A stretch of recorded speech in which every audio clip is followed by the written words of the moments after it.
Zampala, my name is Thai. I am so excited for today's episode.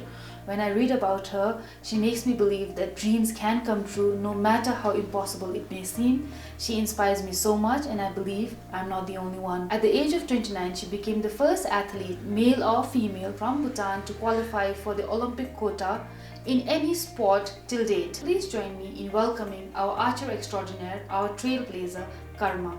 Thank you so much for making time for us in between your trainings. First of all, I would like to thank you for having me here.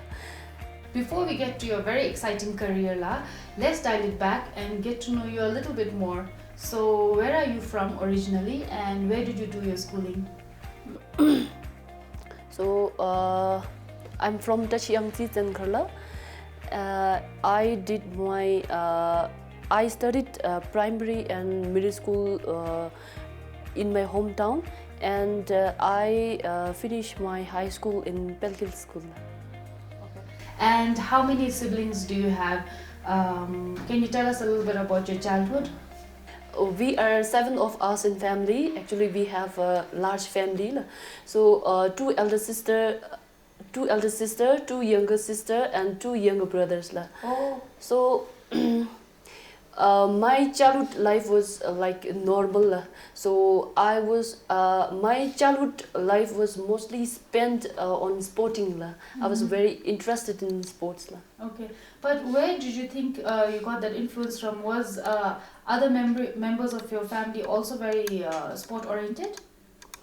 So my influences are only my family and my coaches. Yes. So they were always there for me. And I read that you started specializing in Olympic style archery in 2009. But before that, have you ever played archery and how was it? So for me, when I was young, I've never tried archery, but I have tried all the sports. But archery was quite unique for me. Well, I was trying for the first time in 2009. It was quite unique, and then I actually for me unique was something very special. Do you remember the first time that you knew for sure that you wanted to do archery for the rest of your life? Honestly, I've never had an idea about landing up. I've never had an idea landing up here as an archer. When I was young, back in school, I was very interested in sports. I used to win a lot of medals. Wow. Even my younger sister and me, we used to win marathon race every year. Due to that, my friend used to called me Gashala, which means dear mula. So even in classroom, when teacher asks our ambition, I used to copy them, following them. For example, if they say I want to be a teacher, so I used to copy them like a teacher. But deep inside me, actually, it was a little bit different different from them. So I always wanted to be something kind of a special, very famous or champion, gold medalist. Wow, that's nice. So it was your destiny to do archery, no? Because you tried many sports, remember? Were there other sports that you were really good at? So actually, I was very good in like running, and then basketball, football. Okay. When was your first trip outside Bhutan, representing Bhutan, and how old were you during that time? I have participated international tournament when I was 18 years old. So it was in Bangladesh in 2010. Okay. And you were just 18 years old? 18 years. Was it your first trip outside Bhutan? Yes. Oh, really? So it was very exciting and very nervous, but actually I really enjoyed. I thought that I was going for a picnic with lots of archers. Can you tell us how many medals you brought home and which one was your most memorable? in 2016, I have participated in international tournament, SAF game. It was in Shillong, India. So from there, I won 3 bronze medal from archery category. So I won individual bronze and then mixed team bronze and then team bronze. Yes.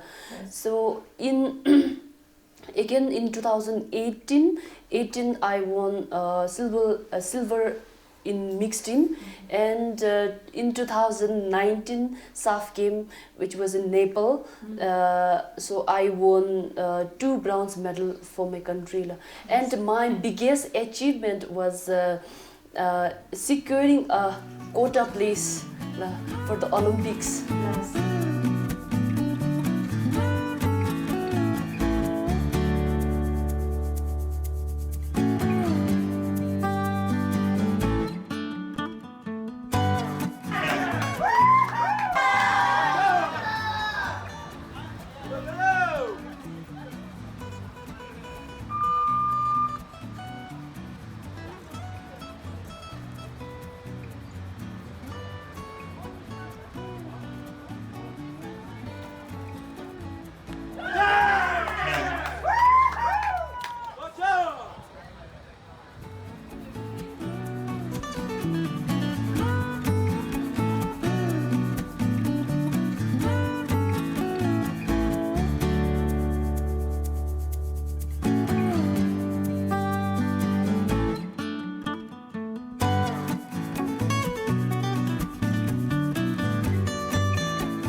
We come to your big moment where you shot a perfect 10 in a shoot-off against Malaysia's participant and secured the Olympic quota in Memola.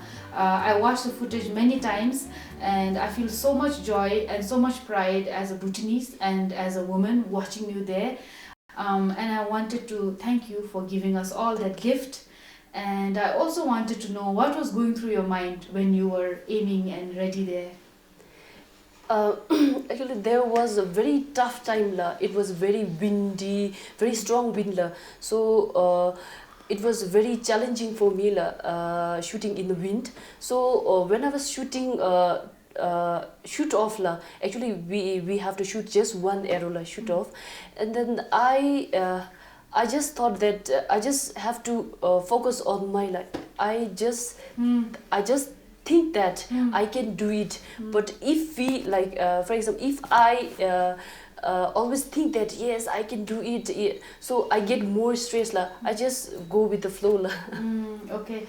And then after you made it, okay, you went with the flow, you hit, and it hit a perfect 10. Perfect X bullseye. So I feel very excited. Actually, it was because of my coach. She was very supportive. So and then it was my first international tournament with her. She's in Korean, so she was very supportive.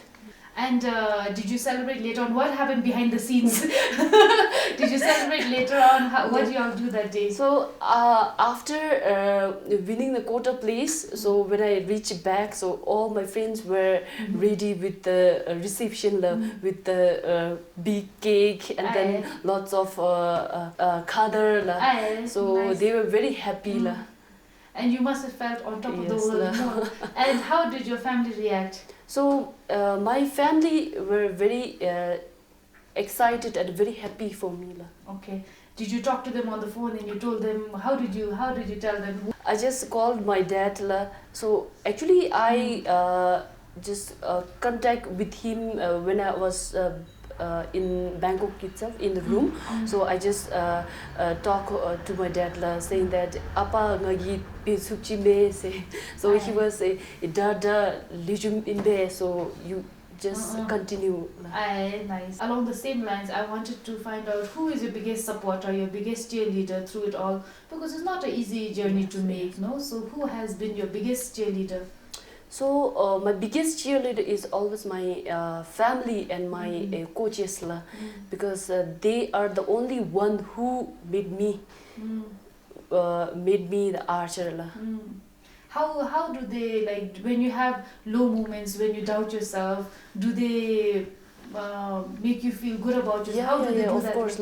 So especially my coach, when actually when my head coach, she just joined archery as a head coach. She was like not really ready to accept me as an archer because my posture was terrible. I was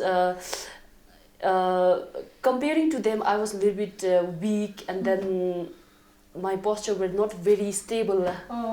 So they are the one who really gave the energy to move forward. How do you correct a posture? So actually, for me, I should say that we need patience. So if we have patience, we can definitely do it. So I really struggle a lot. Even she gave me an option, like indirectly she introduced me to like try another like compound archery. So I said no because I always feel that I can do it. In your experience, what do you think are some of the challenges, and maybe there are some advantages of being a woman in archery? I think my biggest challenges is myself.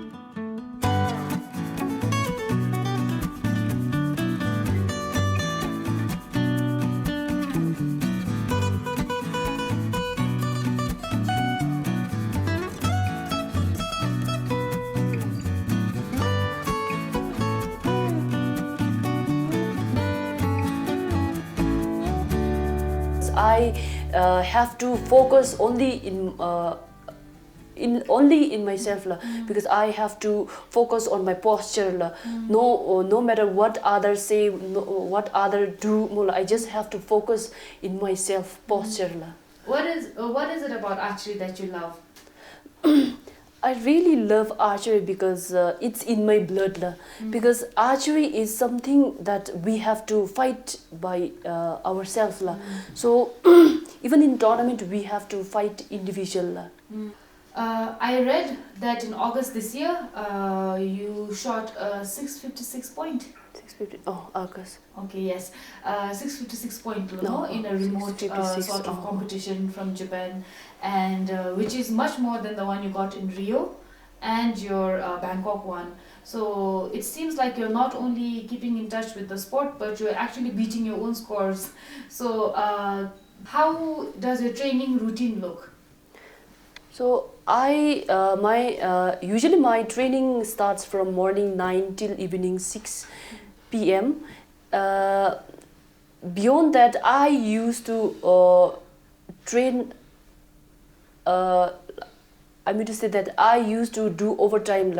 Not only during training time, I used to train. Even I used to sacrifice my leisure time, like weekends. I only take race on Sunday. Most of the time I used to engage with my archery only. Plus, I know because right now also you came directly after your training. Yes. What does your training usually include? What do you all do in your training? Actually, it depends on my schedule, what coach had made. So in a week, like I have to shoot like a short distance, and then sometimes I have to do records like 6 arrow, 6 round, and then again we have to do 2 set. You're also talking about training mentally. So what did you mean when you say training mentally? So I should say that archery is mainly about the mental. So to keep calm ourselves, so to focus more. So I used to do mental training. Mental training is just imagining that for example, if I have tournament, so I used to imagine that I am in tournament shooting. I'm just imagining the scenario of the tournament, and then so I get more confident. Now that we're living in a COVID world, how has that affected your plans, So it's very challenging for me, especially for me. So before Olympics, I have to attend one tournament, international tournament, to achieve my MQS. Then I can go for Olympic. Okay, So it's very difficult for me. Plus, okay. So what plans for your future? Though I have participated international and won several medals for my country, so right now my plan is to qualify Olympics . So and my future plan is to bring one gold medal for my country . Yes. You know that this is a women's show, so a lot of young girls and women will be watching, and some of them are maybe aspiring to be like you. So what message do you have for them?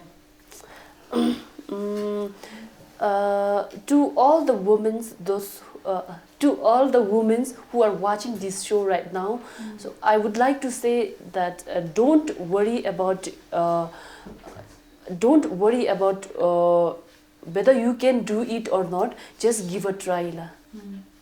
Thank you so much for being with us.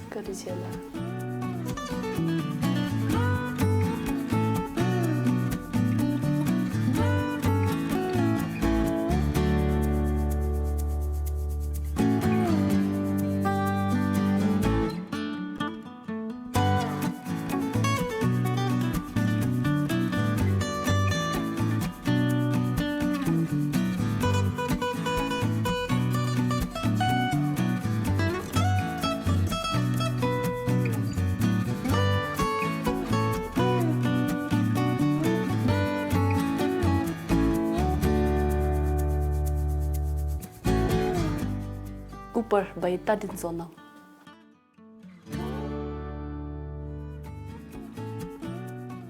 I love all the books, but right now I'm reading Winning with the Mind.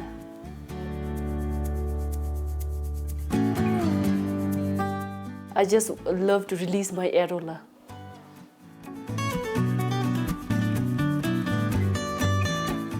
I just love to compete with others, though I win or lose.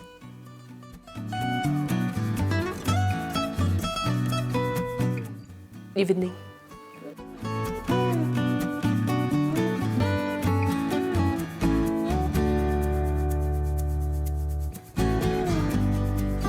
Snake.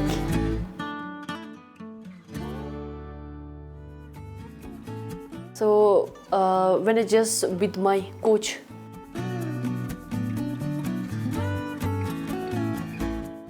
when I hit the bullseye.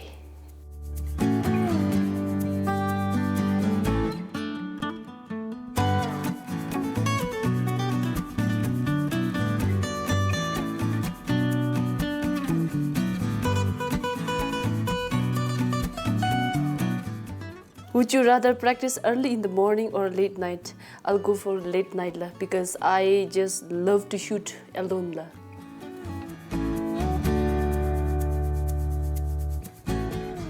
Would you rather go without shampoo for the rest of your life or toothpaste for the rest of your life? I'll go for toothpaste for the rest of my life because I have to brush my teeth twice a day.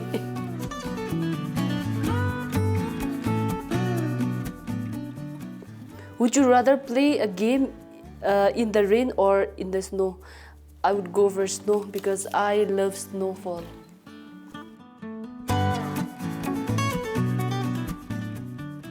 Would you rather be physically stronger than anyone or be able to fly? I'll go for physically stronger because I am a little bit weak than my colleagues .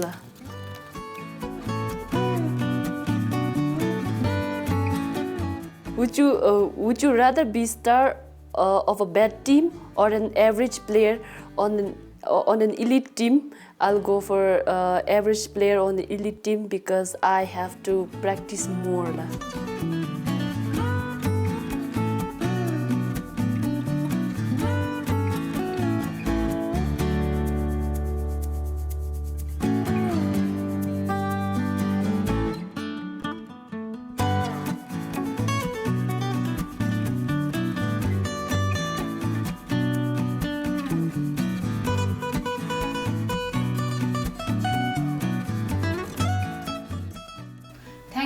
watching. I hope you feel inspired and go on to do great things.